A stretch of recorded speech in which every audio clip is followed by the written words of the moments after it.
நாம் சாப்பிட்ற சிறுதானியம் அதாவது மில்லட் வகைகளில் அதிகமான இரும்பு சத்து அதாவது அயன் சத்து அதிகமாக இருக்கிற ஒரு பொருள் எதுன்னு கேட்டிங்கன்னா அது கம்பு. இவ்வளோ ஹெல்த்தியான கம்பை நீங்கள் தட்டையாக சாப்பிட்ருப்பீங்க, அடை இல்லை புட்டு அந்த மாதிரி தானே சாப்பிட்ருப்பீங்க. நாம் இன்னைக்கு ஒரு சூப்பரான கம்பு அல்வா தான் செய்ய போகிறோம். வாங்க எப்படி செய்யுதுன்னு பார்க்கலாம். இந்த கம்பு அல்வாவை நீங்கள் முழு கம்பை வச்சும் செய்யலாம். அதுக்கு ஃபஸ்ட்டு என்ன பண்ணணும்னாக்கா கம்பை ஒரு நைட் ஃபுல்லாக ஊற வச்சுட்டு காலையில் அதை நல்லா அரைச்சி ஃபில்டர் பண்ணி எடுத்து வச்சுக்கோங்க. சப்போஸ் உங்ககிட்ட கம்பு அரைச்சி மாவாக இருக்குது அப்படின்னா அதை கரைச்சி ஊற வச்சு அதை ஃபில்டர் பண்ணி எடுத்துக்கணும்.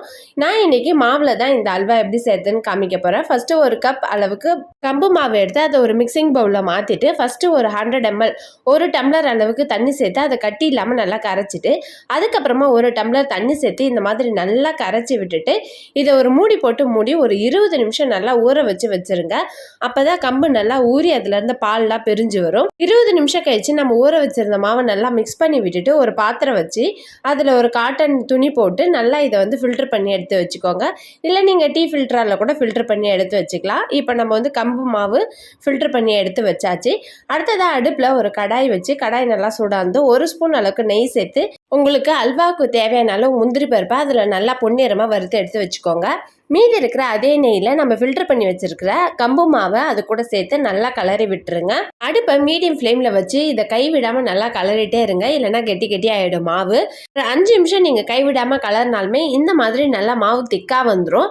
கம்பு மாவு ஓரளவுக்கு நல்லா திக்காக வந்ததும் இதில் நான் ஒரு 1/2 கப் அளவுக்கு நாட்டு சக்கரை ஆட் பண்ணியிருக்கேன். உங்களுக்கு வேணால் நீங்கள் வெல்லம் கூட ஆட் பண்ணிக்கலாம். நாம் எந்த கப்பால் மாவு எடுத்தோமோ அந்த கப்பால் 1/2 கப் அளவுக்கு வெல்லம் இல்லை நாட்டு சக்கரை சேர்த்தாலுமே ஸ்வீட்னஸ் கரெக்டாக இருக்கும். வெல்லம் சேர்த்து நல்லா கலரி விட்டுட்டு இதில் ஒரு பிஞ்ச் அளவுக்கு சால்ட் ஆட் பண்ணிக்கோங்க. இது கூடவே ஒரு 1/4 ஸ்பூன் அளவுக்கு ஏலக்காய் தூள் ஆட் பண்ணி நல்லா மிக்ஸ் பண்ணி விட்டு மீடியம் ஃப்ளேம்லேயே நல்லா கலரி விடுங்க. ஒரு 10 நிமிஷம் கழிச்சு இது நல்லா திக்காகி வரும்போது ஒரு 2 ஸ்பூன் அளவுக்கு நெய் சேர்த்து நல்லா கலரி விட்டுருங்க. அடுப்பை மீடியம் ஃப்ளேம்லேயே வச்சு நல்லா கலரிட்டே இருந்தாக்கா நல்லா அல்வா இந்த கன்சிஸ்டன்சிக்கு வந்துடும். இப்போ ஃபைனலாக 1 ஸ்பூன் அளவுக்கு நெய் ஆட் பண்ணி நம்ம வறுத்து வச்சிருக்க முந்திரி பருப்பி இதை கூட சேர்த்து நல்லா மிக்ஸ் பண்ணி விட்டுட்டு அல்வா இந்த பதத்துக்கு வந்ததும் அடுப்பை ஆஃப் பண்ணிட்டு ஆற விட்டுருங்க.